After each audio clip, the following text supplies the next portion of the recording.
Colourful বিভিন্ন রকম শীতের সবজি দিয়ে যদি সকাল সকাল গরম গরম এইরকম একটা নাস্তা না খেলেন তাহলে কিন্তু দারুণ একটা মিস করলেন। হ্যালো ভিউয়ার্স, আসসালামু আলাইকুম। আমি নীরা চলে আসলাম আপনাদের সাথে আরেকটা খুবই খুবই মজাদার আর সুস্বাদু রেসিপি শেয়ার করতে। আর আজকে যে রেসিপিটা শেয়ার করতে আসলাম সেটা হচ্ছে শীতের বিভিন্ন রকম সবজি দিয়ে পরোটা।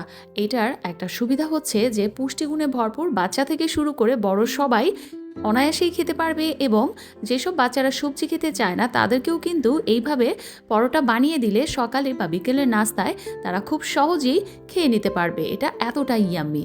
তো স্ক্রিনে দেখতে পাচ্ছেন যে আমি 1 কাপ আটা নিয়েছি, এর মধ্যে সামান্য পরিমাণ মতো লবণ দিয়ে রুম টেম্পারেচারে নর্মাল পানি যতটুকু লেগেছে ততটুকু দিয়ে একটা ডো তৈরি করে আমি 10 মিনিটের জন্য রেস্টে রেখে দিয়েছি। আর মাঝখানে কিন্তু আমি এই বাঁধাকপিটাকে 5 মিনিটের জন্য সামান্য লবণ দিয়ে ভাপিয়ে নিয়েছি, কালারটা চেঞ্জ না করে। এরপর এক এক করে যেই উপকরণগুলো আমি দিব, যেমন সেদ্ধ আলু, নতুন আলু দিয়েছি, পেঁয়াজ কুচি, তারপর হচ্ছে কাঁচামরিচ অল্প পরিমাণে, তারপর টমেটো, তারপর হচ্ছে পেঁয়াজ কলি।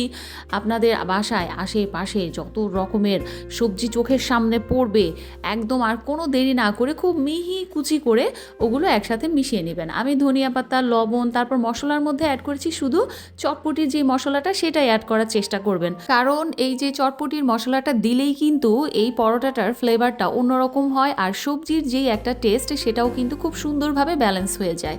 তারপর আমি সবগুলো উপকরণ খুব ভালোভাবে মিশিয়ে নিয়ে একটা সাইডে রেখে দিলাম।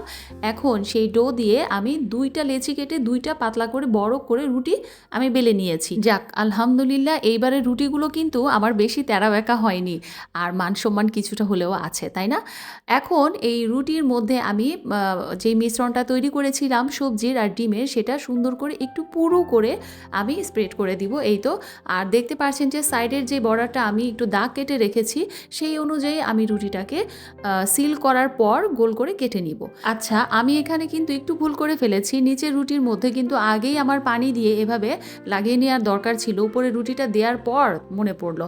তো পানি দিয়ে কিন্তু সাইডের অংশটাকে আপনারা চেপে চেপে সিল করে নেবেন একদম পুরো চারপাশটায়। তারপর আমি যেটা দিয়ে, মানে আমার বাসায় এই সাইজ বড় একটা গোল রুটির আর কোনো মাপ ছিল না, আপনাদের বাসায় যদি বড় বাটি থাকে তাহলে সেই অনুযায়ী কেটে নিতে পারেন বা না কাটলেও হবে, চেপে নিলেই হবে। আমি একটু দেখার সৌন্দর্যের জন্য আমি যে একটা বাটির পরিমাপ করে তারপর একটা পিৎজা কাটার দিয়ে আমি কেটে নিয়েছি।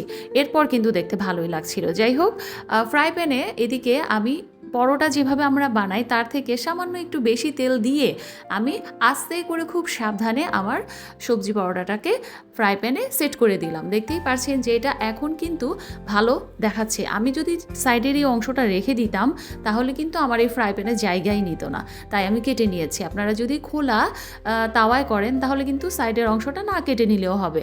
তো এইভাবে আমি খুব সাবধানে এপাশ ওপাশ করে গোল্ডেন ব্রাউন হওয়া পর্যন্ত পরোটাটাকে ভেজে নিচ্ছি। আর আমি এই পরোটাটা একটু বড় করে বানিয়েছি যেন একটা দিয়ে তারপর কেটে আমাদের সবার হয়ে যায়। আপনারা চাইলে কিন্তু আরও ছোট ছোট সাইজ করে এটাকে 2টা 3টা করে বানিয়ে নিতে পারেন। তো আমি মাশাআল্লাহ এই পরোটাটা এত বড় হয়েছিল যে আমাদের সবার 4 জনের কিন্তু এই এক পরোটা দিয়েই সকালে নাস্তা হয়ে গিয়েছিল। 1 কাপ চা আর এরকম পরোটার একটা স্লাইস। আলহামদুলিল্লাহ, এটা এত মজার, আপনারা যদি না বানিয়ে খান তাহলে কিন্তু বুঝবেন না। এখানে এই পরোটার ভেতরে কিন্তু আপনারা চাইলে চিকেনও ইউজ করতে পারেন। আমি শুধু ডিম দিয়ে করেছি, সবজি দিয়ে করেছি। একদম ঝটপট সকালের বা বিকেলের নাস্তায় এইরকম একটা সবজি পরোটা কিন্তু দারুণ জমে যায় আর বাচ্চারাও কিন্তু খুব আগ্রহ নিয়ে এটা খাবে। তো আজকের এই ইজি রেসিপিটা আপনাদের সবার কেমন লাগলো অবশ্যই কিন্তু কমেন্ট করে জানাতে ভুলবেন না। সবাই খুব ভালো থাকবেন। আল্লাহ হাফিজ।